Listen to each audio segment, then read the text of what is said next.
welcome to the Cello Doll YouTube channel.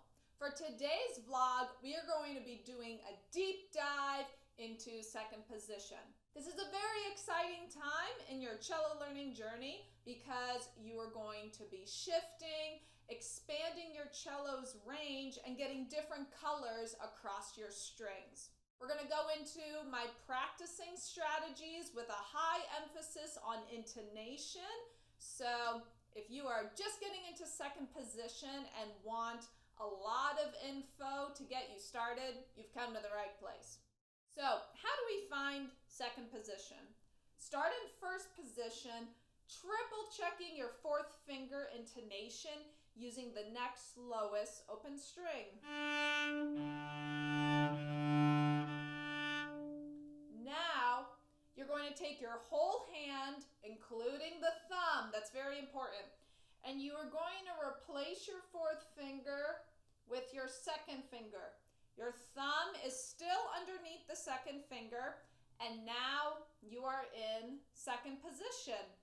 So we went from 4 to 2, and I like to think of my thumb as being the leader of that shift. So I slide my hand up by pushing the thumb.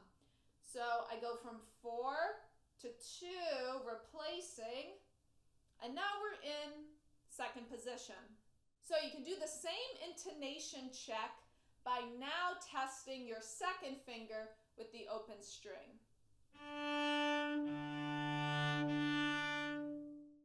So let's talk about why second position is useful. On the A string, it allows us to play a higher note that we can't get to in first position. That is your E. Another way to think of it is the distance between your second and fourth finger is a whole step. So when I replace 4 with 2, we are moving the whole hand up a whole step. And that allows us to go from D to E. Now for the rest of the cello strings, you are going to start to see where the notes on the cello begin to overlap. So let's go to the D string. I do the same exact method. My fourth finger is on G and my thumb pushes up the hand so that 2 is going to replace my pinky. So my pinky has moved from G to A, and guess what, my dolls? It matches your open A string. So this is where the cello is starting to overlap. So we have the same note on our fourth finger as our open string. Now the same is true for the lower strings. If I put my fourth finger on the G string, first position, we're at C. I'm gonna slide up so my second finger's there, and now our pinky is on the pitch D. And for the C string, we are on the note F. Replace 4 with 2 for second position, and now our pinky will match our open G string. So one thing to keep in mind is if you don't want an open string to be ringing out, especially the A string, it's our very bright and most prominent string.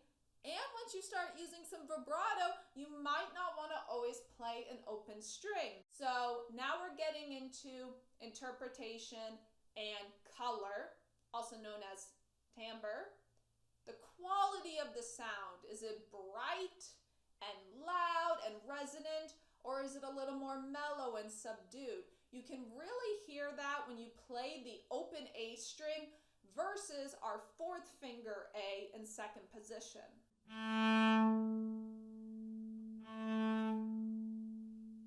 They're technically the same pitch, but the color and quality of the sound is very different.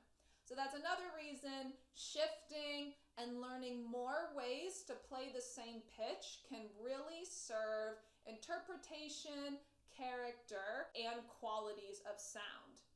So even with second position and the positions that are yet to come, you are going to learn different ways to get colors out of your instrument while playing the same material. So now that we went through the layout of second position, let's talk about how we can practice it and really focus on consistent intonation. So we're going to gauge all of this around a 1-octave A major scale. And at the top, instead of using the open A, we are going to shift to second position and end our scale on the D string. You can grab your cello and play along with Celli I, or observe and come back to this video later. But either way, got an A major scale featuring second position.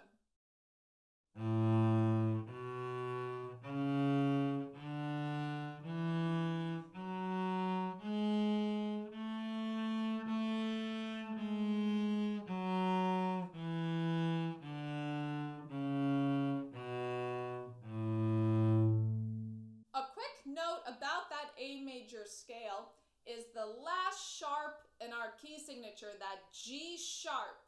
So remember, earlier I was talking about your second finger matching the G string. Well, that's G natural. So since we need a sharp for the A major key, I went F sharp with 1, then 3 with the G sharp. So we needed that whole step from F sharp to G sharp, which is why I used third finger. Now, we have to shift to an F sharp. And an F sharp doesn't match any of our open strings as nicely as the other fingers we talked about. So another way we can practice getting into second position is to add a duplicate note. Adding an F sharp with third finger, then shifting to first finger and doing some pitch matching. So to apply this to any scale or any spot in your repertoire that has second position, find the first note in your second position spot. See if you can match it in first position and add a duplicate. If your first note in second position is that fourth finger, you can add an open string before it and use that as your reference. So to apply that strategy to our A major scale, I am going to add a F sharp before I shift to second position.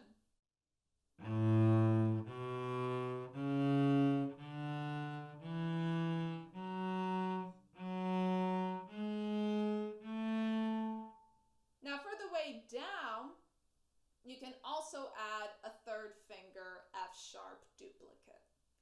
This will ensure that our E in first position has gone back far enough, and our first position is also in tune.